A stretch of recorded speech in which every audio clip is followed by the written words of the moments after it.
What is going on, everyone? This is JABO College Football, where we take a look at all the college ball this past weekend, even the stuff that was just a bit outside. I'm your host, Brendan Bryan. Another crazy week of college football. 3 ranked teams lost this past weekend. All 3 of those losses were against other ranked teams. Let's first talk about number 17 Texas Tech at number 16 Utah. This was a very competitive defensive game, but it really seemed that it was Utah's defense keeping the score close through 3 quarters. But finally the dam broke and Texas Tech dropped 24 points in the 4th to rout the Utes 34-10. Next we had number 22 Auburn at number 11 Oklahoma. This was another very competitive game. If Auburn's quarterback had any deep ball accuracy, the Tigers would have won this one. But instead, it was the Sooners winning at home by 7.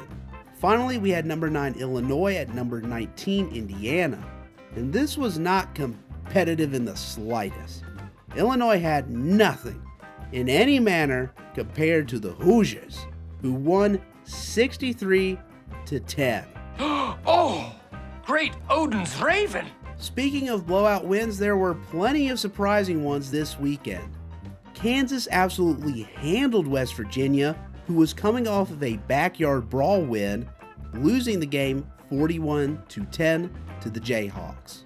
UCF dismantled North Carolina 34-9. Bill Belichick has seemingly checked out, but I doubt he was ever checked in the first place. At home, number 13 Ole Miss dismantled the highly touted Tulane in dominating fashion 45-10. Not a great look for the non-power schools.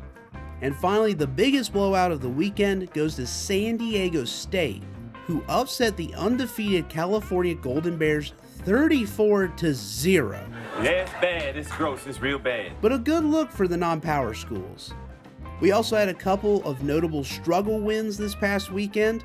First off, North Texas took on Army and dominated until they let up 17 points in the 4th that sent the game to overtime. North Texas ended up winning, but in ugly fashion to remain undefeated. Next, undefeated UNLV took on defeated Miami of Ohio and got dominated early. It wasn't until a 17-point 4th quarter that the Rebels were able to take the lead and win the game to remain undefeated. Finally, we have Mississippi State.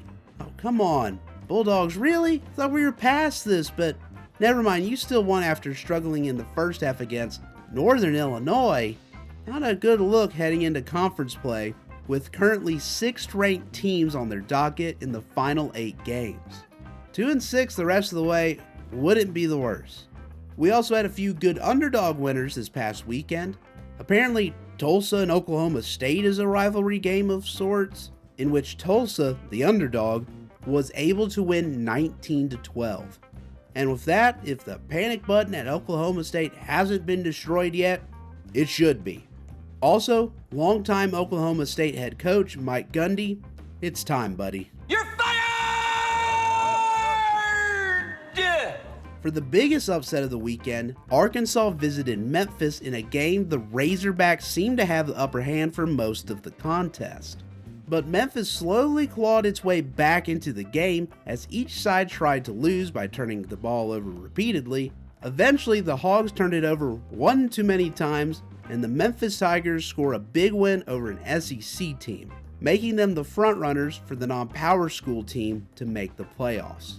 Also, a quick shout to Delaware for beating FIU, making them 3-1 on the season in their first year.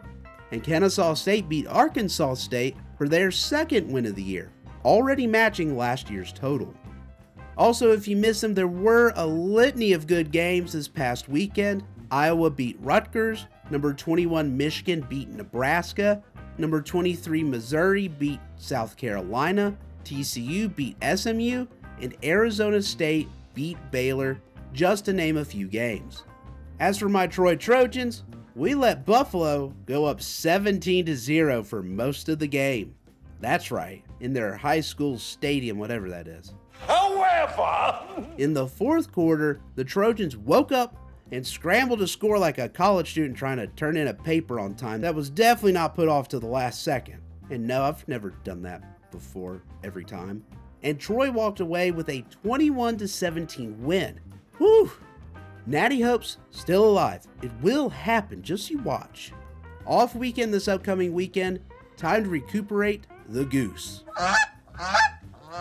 Looking at the best cameos in college football this week, not many, but we did have a man in all red at the Indiana game. And then it's not a cameo, but there was a man who was motorboating either a hamburger or a glizzy during the Missouri State game. Tough to tell, but a concerning sequence to watch nonetheless. The rankings after week 4. Utah and Auburn dropped from the rankings in favor of BYU and TCU. Illinois and Notre Dame are still ranked. I don't know if I agree with that one. Mississippi State and Memphis would be better placed there than 1 and 2 Notre Dame and whatever's left of Illinois. Miami jumped from 4 to 2 after their win at home to Florida.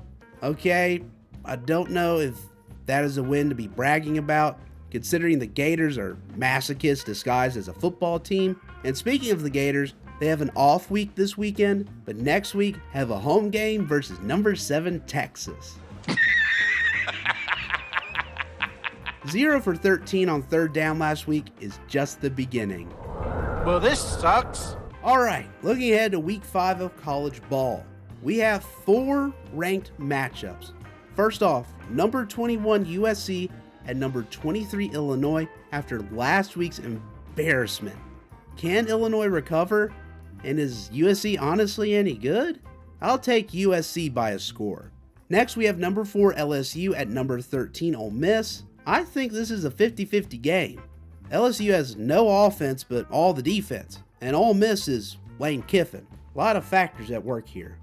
If LSU is going to make a statement this season, it has to happen here. So I'm taking Ole Miss by 7. Then we have number 6 Oregon at number 3 Penn State. Honestly, Penn has played nothing and nobody this year, while at least the Ducks have played some football teams, so I'm taking Oregon by a close 1-score game. Finally, number 17 Alabama returns after 2 light touches to reassert themselves on the road against number 5 Georgia. I hope the Tide enjoy 500. Bulldogs by 10. We also have many trap games this week. Number 8 FSU at Virginia. This is the Noles' first in-conference test on the road. Number 24 TCU at Arizona State. Could be a decisive Big 12 matchup in hindsight. Number 22 Notre Dame at Arkansas. The Hogs can't choke forever, can they? Then number 1 Ohio State visits undefeated Washington after a dominant Apple Cup win for the Huskies. Number 9 Texas A&M takes on Auburn at home. Number 11 Indiana takes on Iowa at Iowa. A sneaky undefeated Arizona takes on the 14th ranked Iowa State Cyclones on the road. And finally, number 15 Tennessee visits Mississippi State, and nobody wins in Mississippi outside of football, and they don't win either. Also, since we're entering week 5, it is time to start eliminating football teams from the college football playoffs. And just to understand my mindset, 3 losses, regardless of conference, can still make the show if chaos ensues. So let's bury the first fallen. It's a short list this week. Bring out your dead! Sam Houston, 0 and 4. And Washington State, also 0 and 4. Oh, thanks very much. That's all. See you on Thursday. Right. Finally, we return to the Karma Train, featuring Nico Iwani Abugadi. This week, Nico and the UCLA Bruins travel east to take on the 1-2 Northwestern Wildcats, which has to be one of the least appealing games I've heard in recent memory. This might be Nico's best chance to win for the rest of the season, since from here on out it's conference play, which includes 4 currently ranked teams. So they will have to overcome the Wildcats at home to get the dub. But Northwestern has done something this year Nico has not, and that's win a football game. This will be possibly classified as a game that will leave everyone disappointed, thanks to the Karma Train. Well, there you have it, everyone. Another week of college football in the books. Let me know what your thoughts are on college football in the comments below. Thanks for listening to this edition of JABO College Football. I've been your host, Brendan Bryan.